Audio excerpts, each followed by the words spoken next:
ನಮಸ್ತೆ ಬಂಧುಗಳೇ. ಮಮತಾ ಬ್ಯಾನರ್ಜಿ ಬೆದರಿ ಬೆಂಡಾಗಿರುವ ಮತ್ತೊಂದು ಎಪಿಸೋಡ್ಗೆ ತಮ್ಮೆಲ್ಲರಿಗೂ ಹಾರ್ದಿಕವಾದಂತಹ ಸ್ವಾಗತ. ದಯಮಾಡಿ ಎಚ್ ಎನ್ ಚಂದ್ರಶೇಖರ್ ಯೂಟ್ಯೂಬ್ ಚಾನಲ್ನ ಸಬ್ಸ್ಕ್ರೈಬ್ ಮಾಡಿಸಿ ಬೆಲ್ ಬಟನನ್ನು ಪ್ರೆಸ್ ಮಾಡಿ. ಪಶ್ಚಿಮ ಬಂಗಾಳದಲ್ಲಿ ರಾಷ್ಟ್ರಪತಿ ಆಡಳಿತ ಜಾರಿಗೆ ಬರುವ ಸೂಚನೆಗಳು ಕಾಣ್ತಾ ಇದೆ. ಇದು ಹೇಳ್ತಿರ್ತಕ್ಕಂಥದ್ದು ನಾನಲ್ಲ, ಖುದ್ದು ಮಮತಾ ಬ್ಯಾನರ್ಜಿ ಅವರ ಕಾರ್ಯಕರ್ತರುಗಳೇ ಹೇಳ್ತಾ ಇದ್ದಾರೆ, ಅವರ ಲೀಡರ್ಗಳಿಗೆ ಹೇಳ್ತಾ ಇದ್ದಾರೆ.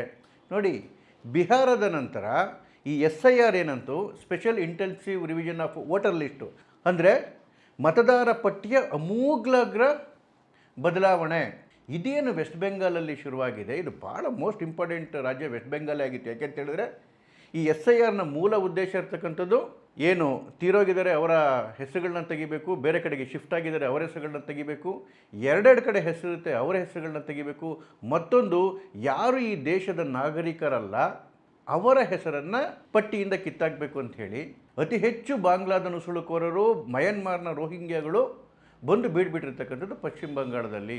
ಸೊ ಈ SIR ಕೆಲಸ ಅಲ್ಲಿ ಇವರೆಲ್ಲನೂ ಮತದಾನ ಪಟ್ಟಿಯಿಂದ ಕಿತ್ತಾಕ್ತಕ್ಕಂಥದ್ದು. ಆದರೆ ಇಲ್ಲಿ ದುರಂತ ಏನು ಅಂತ ಹೇಳಿದ್ರೆ ಮಮತಾ ಬ್ಯಾನರ್ಜಿಯ ಕೋರ್ ವೋಟ್ ಬ್ಯಾಂಕೇ ಇವರು. ಯಾವಾಗ SIR ಪಶ್ಚಿಮ ಬಂಗಾಳದಲ್ಲಿ ಶುರು ಮಾಡ್ತೀವಿ ಅಂತೇಳಿ ಎಲೆಕ್ಷನ್ ಕಮಿಷನ್ ಘೋಷಣೆ ಮಾಡ್ತು, ಆಗಲೇ ಮಮತಾ ಬ್ಯಾನರ್ಜಿ ಜೋರಾಗಿ ಗರ್ಜಿಸಿದ್ರು, SIRನ ವೆಸ್ಟ್ ಬೆಂಗಾಲಲ್ಲಿ ಮಾಡಲಿಕ್ಕೆ ಬಿಡೋದಿಲ್ಲ ನಾವು. ಮತ್ತೆ ತಮ್ಮ ಕಾರ್ಯಕರ್ತನ ಹುರಿದುಂಬಿಸೋದಕ್ಕೆ ಮತ್ತೊಂದು ಮಾತನ್ನು ಹೇಳಿದ್ರು, ಒಂದೇ ಒಂದು ಹೆಸರನ್ನು ಕೂಡ ತೆಗೆದಾಕ್ಲಿಕ್ಕೆ ಬಿಡೋದಿಲ್ಲ. ನೀವು ಆ ಘೋಷಣೆಗಳು ಯಾವ ಮಟ್ಟದಲ್ಲಿತ್ತು ಅಂತ ಹೇಳಿದ್ರೆ ನೀವು ಹಿಂದಿನ ಕ್ಲಿಪ್ಗಳನ್ನ ನೋಡಿದ್ರೆ ಗೊತ್ತಾಗುತ್ತೆ. ಈವನ್ ಮಮತಾ ಬ್ಯಾನರ್ಜಿಯ ಲೀಡರ್ಗಳು ಮತ್ತು ಕಾರ್ಯಕರ್ತರು ಏನಿದ್ದಾರೆ ಇದೇ ಮೈಂಡ್ ಸೆಟ್ ಇಟ್ಕೊಂಡಿರ್ತಕ್ಕಂಥವ್ರು. ನಮ್ದೇನೋ ಒಂದಷ್ಟು ವೋಟ್ ಬ್ಯಾಂಕ್ ಇದೆ, 100% ನಮಗೆ ಬೀಳುತ್ತೆ, ಅದನ್ನು ಬೆದರಿಸಿ ನಾವು ವೋಟ್ ಹಾಕ್ತೀವಿ. ಜೊತೆಗೆ ಇಲ್ಲಿವರೆಗೂ ಏನು ಸತ್ತಂಥವರ ವೋಟ್ಗಳಿತ್ತು ಅಥವಾ ಊರಲ್ಲಿ ಇಲ್ದಿರೋ ವೋಟ್ಗಳಿತ್ತು ಅವೆಲ್ಲವೂ ಕೂಡ 100% ಮಮತಾ ಬ್ಯಾನರ್ಜಿಗೆ ಬೀಳ್ತಿದ್ದು. ಆ ರೀತಿ ಬೂತ್ ಮ್ಯಾನೇಜ್ಮೆಂಟು ಚೆನ್ನಾಗಿ ಗೊತ್ತಿತ್ತು ಮಮತಾ ಬ್ಯಾನರ್ಜಿಗೆ ಮತ್ತು ಕಾರ್ಯಕರ್ತರುಗಳಿಗೆ. ಸೊ ಸತ್ತಿರೋ ವೋಟ್ಗಳು ಕಂಪ್ಲೀಟಾಗಿ ಬೀಳವು ಮಮತಾ ಬ್ಯಾನರ್ಜಿಗೆ, ಊರಲ್ಲಿ ಇಲ್ದಿರ್ತಕ್ಕಂಥವ್ರದ್ದು ವೋಟ್ಗಳು ಕಂಪ್ಲೀಟಾಗಿ ಬೀಳವು, ಎರಡೆರಡು ಕಡೆಗೆ ಹೆಸರಿದ್ದವ್ರದ್ದು ಅವ್ರದ್ದು ಕಂಪ್ಲೀಟಾಗಿ ಬೀಳವು.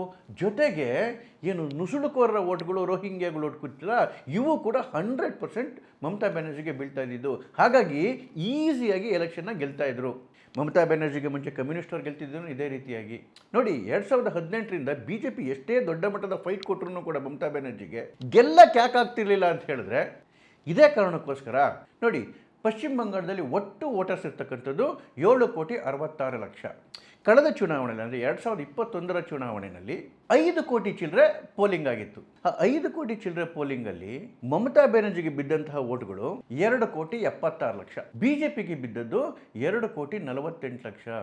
ಡಿಫರೆನ್ಸ್ ಇದ್ದಿದ್ದೆಷ್ಟು? ಕೇವಲ 28-29 ಲಕ್ಷ ವೋಟ್ಗಳಷ್ಟೇನೆ, ಸುಮಾರು 9% ಟೋಟಲ್ ಪರ್ಸೆಂಟೇಜ್ ಆಫ್ ವೋಟ್ಸಲ್ಲಿ. ಸೊ ಈ 28 ಲಕ್ಷ ವೋಟ್ಗಳು ಕವರ್ ಆಯಿತು ಅಂತ ಹೇಳಿದ್ರೆ BJP ಗೆಲುವಿನ ಹತ್ತಿರ ಬಂದ್ಬಿಡುತ್ತೆ ಅಥವಾ ಗೆದ್ದೇ ಬಿಡುತ್ತೆ. ಯಾವುದು ಈ 28 ಲಕ್ಷ ವೋಟ್ ಹೊಡೆದಿದ್ದು? ನೋಡಿ, ಈಗ SIR ಮಾಡ್ತಿರ್ತಕ್ಕಂಥ ಕೆಲಸವನ್ನು ನೋಡಿದ್ರೆ, ಈಗ ಎಲೆಕ್ಷನ್ ಕಮಿಷನ್ ಕೊಟ್ಟಿರ್ತಕ್ಕಂಥ ಸೂಚನೆಗಳ ಪ್ರಕಾರ ಬೆಂಗಾಲದಲ್ಲಿ 54,60,000 ವೋಟ್ಗಳು ಡಿಲೀಟ್ ಆಗಿದ್ದಾವೆ. ಅದರಲ್ಲಿ ಸತ್ತೋಗಿರೋರು ಸೇರ್ಕೊಂಡಿದ್ದಾರೆ, ಅದರಲ್ಲಿ ಎರಡೆರಡು ಕಡೆ ವೋಟಿಂಗ್ ಇರೋರು ಸೇರ್ಕೊಂಡಿದ್ದಾರೆ, ಅದರಲ್ಲಿ ಊರು ಬಿಟ್ಟೋಗಿರೋರು ಇದ್ದಾರೆ, ಜೊತೆಗೆ ನುಸುಳುಕೋರರ ಹೆಸರುಗಳು ಇದ್ದಾವೆ. ಎಷ್ಟು? 54,60,000 ವೋಟ್ಗಳು ಈಗಾಗಲೇ ಡಿಲೀಟ್ ಆಗಿದ್ದಾವೆ. ಜೊತೆಗೆ ಅನ್ಮ್ಯಾಪ್ಡ್ ಅಂತ ಹೇಳಿ ಸುಮಾರು 25 ಲಕ್ಷದಿಂದ 30 ಲಕ್ಷ ವೋಟ್ಗಳು ಸಿಗಾಕೊಂಡಿದ್ದಾವೆ. ಏನಿದು ಅನ್ಮ್ಯಾಪ್ಡ್ ಅಂದರೆ ವೋಟರ್ ಲಿಸ್ಟಲ್ಲಿ ಹೆಸರಿರುತ್ತೆ, ಅದನ್ನು ಹುಡುಕೊಂಡು ಹೋದಾಗ ಅವರು ಅಲ್ಲಿರಲ್ಲ. ಇದೇ ವಿಚಾರದಲ್ಲಿ ಮೊನ್ನೆ ವಿಡಿಯೋ ಮಾಡಿದೆ ನಾನು, ಬಾಂಗ್ಲಾದೇಶಿಗಳೆಲ್ಲ ಓಡೋಗ್ತಾ ಇದ್ದಾರೆ ಅಂಥೇಳಿ. ಆ ಓಡೋಗಿರ್ತಕ್ಕಂಥ ವೋಟ್ಗಳೇನೇ ಅನ್ಮ್ಯಾಪ್ಡು 25-30 ಲಕ್ಷ. ಈಗ ನಿಮಗೆ ಟಿವಿಗಳಲ್ಲಿ ನೋಡ್ತಿರ್ಬೋದು, ಸಿಯಾಲ್ಡಾ ರೈಲ್ವೆ ಸ್ಟೇಷನಲ್ಲಿ, ನೇಪಾಳ ಬಾರ್ಡರ್ಗಳಲ್ಲಿ, ಬಾಂಗ್ಲಾ ಬಾರ್ಡರ್ಗಳಲ್ಲಿ ಹೇಗೆ ವಾಪಸ್ ಓಡೋಗ್ತಾ ಇದ್ದಾರಲ್ಲ, ಅದೇ ವೋಟ್ಗಳು. ಈ ಅನ್ಮ್ಯಾಪ್ಡು ಮತ್ತು ಈ ಡಿಲೀಟ್ ಆಗ್ತಿರ್ತಕ್ಕಂಥ ಸಂಖ್ಯೆಗಳನ್ನ ಸೇರಿದ್ರೆ ಸುಮಾರು 85 ಲಕ್ಷ ವೋಟ್ಗಳು ಪರಿಷ್ಕರಣೆ ಆಗ್ತವೆ, ಅಂದರೆ ಮತದಾರ ಪಟ್ಟಿಯಿಂದ ಕಿತ್ತಾಕ್ತಾರೆ. ಯಾವ 85 ಲಕ್ಷ ಅಂದರೆ ಈ 85 ಲಕ್ಷವು 100% ಮಮತಾ ಬ್ಯಾನರ್ಜಿಯ ವೋಟ್ ಬ್ಯಾಂಕ್. ಅದರ ಅರ್ಥ ಏನಾಯಿತು? ಮಮತಾ ಬ್ಯಾನರ್ಜಿಯ ಪಕ್ಕ ಇದ್ದಂತಹ 85 ಲಕ್ಷ ವೋಟ್ಗಳು ಈ ಸರಿ ಚಲಾವಣೆ ಆಗಲ್ಲ ಅಥವಾ ಡಿಲೀಟ್ ಆಗೋಗಿದ್ದಾವೆ. ಒಟ್ಟು ವೋಟ್ಗಳಲ್ಲಿ ಅಂದರೆ 7,66,00,000 ವೋಟಲ್ಲಿ ಸುಮಾರು 85 ಲಕ್ಷ ವೋಟ್ಗಳನ್ನ ತೆಗೆದ್ರೆ ನಿಮಗೆ ಉಳಿಯೋದೇ ಸುಮಾರು 6.5 6.75 ಕೋಟಿ. BJPಗೂ TMCಗೂ ಡಿಫ್ರೆನ್ಸ್ ಎಷ್ಟಿತ್ತು? ಕೇವಲ 29 ಲಕ್ಷ. ಮಮತಾ ಬ್ಯಾನರ್ಜಿಯ ವೋಟ್ಗಳು ಎಷ್ಟು ಡಿಲೀಟ್ ಆಗ್ತಿದ್ದಾವೆ? 85 ಲಕ್ಷ. ಅದ್ರ ಜೊತೆಗೆ ಏನು ಮತುವಾಗಳು, ಏನು ಬಾಂಗ್ಲಾದಿಂದ ಬಂದಂತಹ ಹಿಂದೂಗಳಿಗೆ ನಾಗರಿಕತೆ ಕೊಡಬೇಕು ಅಂತ ಹೇಳಿ ಏನಕ್ಕೆ ಕ್ಯಾಂಪ್ಗಳನ್ನೆಲ್ಲ ಮಾಡಿ ಈ ಥರ ಹಿಂದೂಗಳಿಗೆಲ್ಲರಿಗೂ ಸಿಟಿಜನ್ಶಿಪ್ ಕೊಡ್ತಾ ಇದ್ದಾರೆ. ಅದರಲ್ಲಿ ಅತಿ ಹೆಚ್ಚು ಇರ್ತಕ್ಕಂಥದ್ದು ಮತುವಾದ್ ಸಮುದಾಯ, ಅಂದರೆ ದಲಿತ ಸಮುದಾಯ. ಅಲ್ಲಿ ಬಾಂಗ್ಲಾದಲ್ಲಿ ಚಿತ್ರಹಿಂಸೆ ತಳಲಾರದೆ ಓಡ್ ಬಂದು ಇಲ್ಲಿ ನೆಲೆ ನಿಂತಕ್ಕಂಥವ್ರು, ಅವರ ಓಟ್ಗಳು ಕೂಡ ಸುಮಾರು 20-25 ಲಕ್ಷ ಓಟ್ ಆ್ಯಡಪ್ ಆಗ್ತಾ ಇದೆ. ಇವು ಗಟ್ಟಿಯಾಗಿ BJP ವೋಟ್ ಬ್ಯಾಂಕ್ಗಳು. ಸೊ ಹಾಗಾಗಿ ಕಳೆದ ಚುನಾವಣೆಗಳನ್ನು ಅನ್ನಿಸ್ಕೊಂಡ್ರೆ ಸುಮಾರು 1 ಕೋಟಿಯಷ್ಟು ಓಟ್ನ ವ್ಯತ್ಯಾಸ ಶಿಫ್ಟಿಂಗು ಮಮತಾ ಬ್ಯಾನರ್ಜಿ ಕಡೆಗೆ ತಲೆನೋವಾಗಿ ಪರಿಣಮಿಸ್ಬಿಟ್ಟಿದೆ. ಹಾಗಾಗಿಯೇ ಒಂಥರ ಅದಿರಿ ಬೆದರಿ ಹೊರಟೋಗಿದ್ದಾರೆ ಮಮತಾ ಬ್ಯಾನರ್ಜಿ. ಜೊತೆಗೆ ಈ ಹಿಂದೂ ಮುಸ್ಲಿಂ ಅಂತಕ್ಕಂತಹ ಈ ಇಕ್ಕಟ್ಟಲ್ಲಿ ಬೇರೆ ಸಿಗಾಕೊಂಡ್ಬಿಟ್ಟಿದ್ದಾರೆ.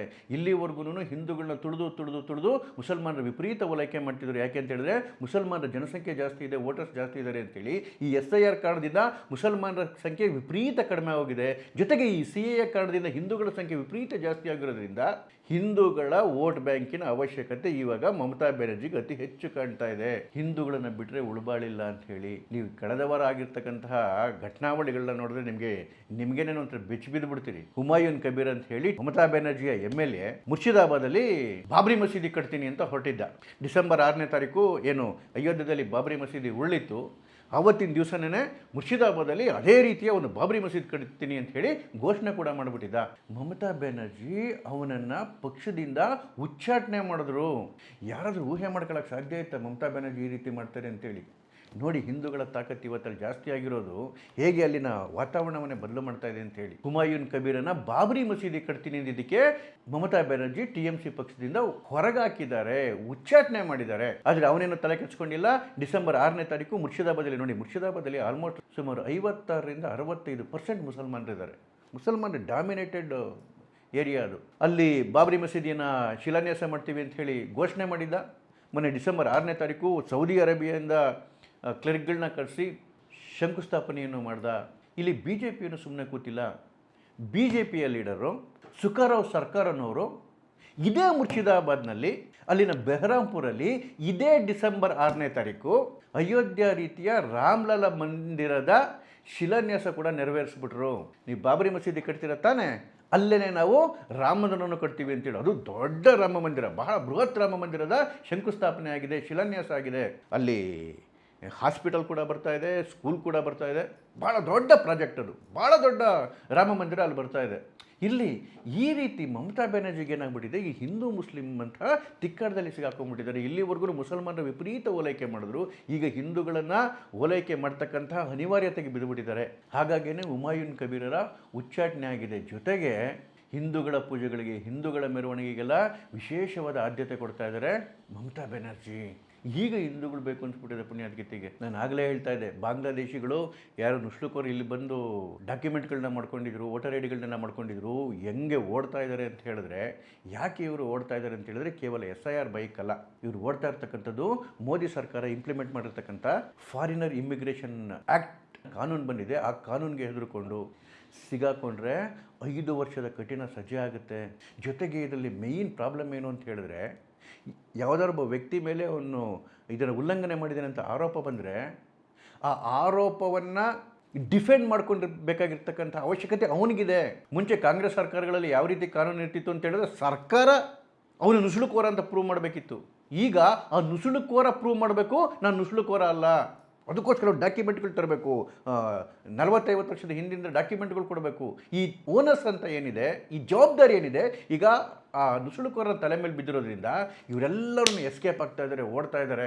ಒಂದು ಕಡೆಗೆ SIR, ಇನ್ನೊಂದು ಕಡೆಗೆ ಫಾರಿನರ್ ಇಮ್ಮಿಗ್ರೇಷನ್ ಆ್ಯಕ್ಟ್. ಇಡೀ ಬಂಗಾಳವನ್ನು ಕ್ಲೀನಪ್ ಮಾಡ್ತಾ ಇದ್ದಾರೆ.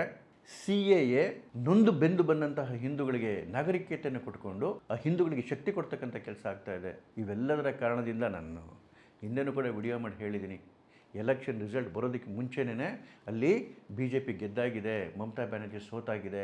ಆದರೆ ಪ್ರಶ್ನೆ ಇರ್ತಕ್ಕಂಥದ್ದು, ಅಲ್ಲಿಯವರೆಗೂನಾದ್ರೂ ಮುಖ್ಯಮಂತ್ರಿ ಆಗಿರ್ತಾರಾ ಅಥವಾ ತಕ್ಷಣಕ್ಕೇ ಪ್ರೆಸಿಡೆಂಟ್ ರೂಲ್ ಅಪ್ಲೈ ಆಗುತ್ತಾ ಅಂತೇಳಿ. ಯಾಕೆಂತೇಳಿದ್ರೆ ಲಾ ಆ್ಯಂಡ್ ಆರ್ಡರ್ ಅಂತೂ ಪೂರ್ತಿ ಕುಲಿಗೆಟೋಟೋಗಿದೆ. ಯಾಕೆ ಅಂತೇಳಿದ್ರೆ ವೆಸ್ಟ್ ಬೆಂಗಾಲಲ್ಲಿ ಯಾವ ಪರಿಸ್ಥಿತಿ ಇದೆ ಅಂತ ಹೇಳಿದ್ರೆ, ಕೆಲವೇ ದಿನಗಳ ಕೆಳಗೆ ನೀವೆಲ್ಲ ಟಿ ವಿನಲ್ಲಿ ನೋಡಿದ್ರಿ, BJP MP-ಗೆ MLA-ಗೆ ರಸ್ತೆ ಒಳಗಡೆನೇ ಪ್ರಾಣವೇ ಹೋಗುವಂಥ ಮರ್ಮಾಘಾತದಿಂದ ಹೊಡ್ತಾ ಹೊಡೆದ್ರು. ಏನು ಮುಖ ಈಕೆಲ್ಲ ರಕ್ತ ಸಿಕ್ತಾಗ್ಬಿಟ್ಟಿತ್ತು. ಯಾರಿಗೆ? MP ಗೆನೆ ಬಿಡ್ತಿರ್ಲಿಲ್ಲ. ಸೊ ಭ್ರಷ್ಟಾಚಾರ ವಿಪರೀತ ಜಾಸ್ತಿ ಆಗೋಗಿದೆ. ದಿನ ಕೊಲೆ, ಸುಲಿಗೆ, ಅತ್ಯಾಚಾರಗಳಂತೂ ಕಾಮನ್ ಆಗೋಗಿದೆ. ಸೊ ದೇಶದಲ್ಲಿ ಯಾವುದಾದ್ರೂ ರಾಜ್ಯ fit to be under presidential rule ಅಂದರೆ ಅದು ಪಶ್ಚಿಮ ಬಂಗಾಳ. ಈ ಭಯ ಮಮತಾ ಬ್ಯಾನರ್ಜಿಗೂ ಇದೆ. ಅದಕ್ಕೇನೆ ತಮ್ಮ ಕಾರ್ಯಕರ್ತರಿಗೆ ಹೇಳಿದ್ದಾರೆ, ನಾನು SIR ಅನ್ನು ವಿರೋಧ ಮಾಡಿದ್ರೆ ಅದು ಕಾನ್ಸ್ಟಿಟ್ಯೂಷನ್ ಬ್ರೇಕ್ ಡೌನ್ ಆಗುತ್ತೆ, ಕಾನ್ಸ್ಟಿಟ್ಯೂಷನ್ ಬ್ರೇಕ್ ಡೌನ್ ಅಂತ ಹೇಳಿ ಪ್ರೆಸಿಡೆನ್ಷಿಯಲ್ ರೂಲ್ ಅಪ್ಲೈ ಮಾಡ್ಬೋದು. ಆದರೆ ಏನು ಹೇಳಿದ್ರು ಕೂಡ ಕೇಳೋ ಪರಿಸ್ಥಿತಿಯಲ್ಲಿ ಮಮತಾ ಬ್ಯಾನರ್ಜಿ ಕಾರ್ಯಕರ್ತರಿಲ್ಲ. ಯಾಕೆ ಅಂತ ಹೇಳಿದ್ರೆ ಅವ್ರು ಹೇಳಿದ್ದು ಯಾವುದೂ ನಡೀತಿಲ್ಲ. SIR ಇಂಪ್ಲಿಮೆಂಟ್ ಆಗಿ ಬಿಡಲ್ಲ ಅಂತ ಹೇಳಿದ್ರು, ಒಂದು ಹೆಸರು ಕಟ್ಟಾಗಿ ಬಿಡಲ್ಲ ಅಂತ ಹೇಳಿದ್ರು. ಆದರೆ ಎಲ್ಲವೂ ಅವರ ಮೂಗಿನಡೆಗಡೆ ನಡ್ಕೊಂಡು ಹೋಗ್ತಾ ಇದೆ. ಮಮತಾ ಬ್ಯಾನರ್ಜಿ ಏನೋ ಮಾಡದಿರ್ತಕ್ಕಂಥ ಪರಿಸ್ಥಿತಿ ಇದ್ದರೆ ಈ ಸಂದರ್ಭದಲ್ಲಿ ಕಾರ್ಯಕರ್ತರ ಮನೋಬಲವನ್ನು ಹೆಚ್ಚಿಸ್ತಕ್ಕಂಥ ಯಾವುದೇ ಘಟನಾವಳಿ ನಡೀತಿಲ್ಲ. ಅದಕ್ಕೆ ನಾನು ಹೇಳಿದ್ದು, ಬೆದರೋಗಿದ್ದಾರೆ ಮಮತಾ ಬ್ಯಾನರ್ಜಿ. ಈ ಜಗತ್ತೇ ಹಾಗೆ ರೀ, ಅನ್ಯಾಯ ಅತ್ಯಾಚಾರ ಭಾಳ ದಿನ ನಡೆಸೋಕ್ಕಾಗಲ್ಲ. ನಮಸ್ಕಾರ.